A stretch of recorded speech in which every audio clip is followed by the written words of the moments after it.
ملفوظات اعلیٰ حضرت میں ہے۔ علم وہ نور ہے کہ جو شے اس کے دائرے میں آ گئی منکشف یعنی ظاہر ہو گئی۔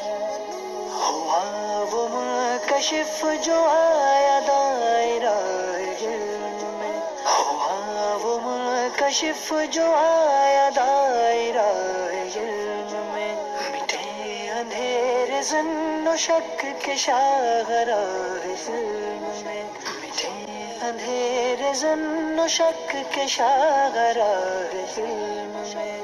علم نور ہے، علم نور ہے۔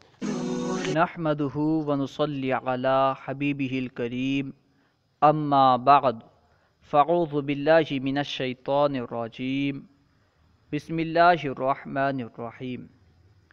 انبیاء کرام کا ذکر ان کے پیشوں کے ساتھ کرنا کیسا، یعنی کب جائز ہے، کب کفر ہے، کب بے ادبی ہے، انشاءاللہ عز و جل اسے نقشے کے ذریعے سے سمجھیں گے۔